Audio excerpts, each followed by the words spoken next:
মুরগির ডিম স্প্রে দিয়ে রং করে সোনার ডিম বানিয়ে ফেলবো। ইয়ে, ডিম ভাজি খেয়ে যান। ডিম ভাজি 100 টাকা পিস। ডিম ভাজি অনেক স্বাদ লাগছে, অনেক স্বাদের। কোয়েল পাখির ডিম ভাজি, ওর ডিম ভাজি বিক্রি হয় আর আমারটা বিক্রি হয় না।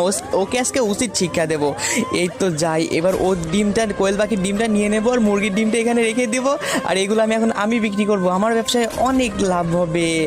আরে ডিম খেতে আসলাম, ডিম খাওয়াও তো। আচ্ছা ওস্তাদ একটু দাঁড়ান, খাওয়াচ্ছি। আরে আপনারা পাগল, আমি ডিম বেচছি 100 টাকা আর ও বেচছে 500 টাকা। ওর ডিম কেন খাবেন, আমার ডিম খেয়ে যান। আরে ঠিকই তো, এ দাম বেশি নিচ্ছে, চলো আজকে তোমার ডিম ভাজি খাবো। তো বন্ধুরা, ডিম ভাজতে গিয়ে এই লোকটার সাথে এমন কিছু হবে যা দেখলে তোমরাও পুরো অবাক হয়ে যাবে। তার আগে গাইস, আপনার কাছে সামান্য কিছু টাকা নাকি মাকে বেশি প্রয়োজন? আমার মতো যার মাকে বেশি প্রয়োজন তারা অবশ্যই এই ভিডিওতে লাইক দিয়ে চ্যানেলটি সাবস্ক্রাইব করে দিবেন আর কমেন্ট বক্সে আই লাভ ইউ মা লিখে দিবেন। আসলে আমি দেখতে চাই আপনি টাকার চেয়ে আপনার মাকে কতটা বেশি ভালোবাসেন। আরে এটা কি, ডিমের ভিতরে তো ধুলিবালি ভরা, তার মানে বাট্টু আমাকে বোকা বানিয়েছে। এই আমাদের টাকা দাও, তোমার ডিম ভালো না। বোকা বানাইলাম।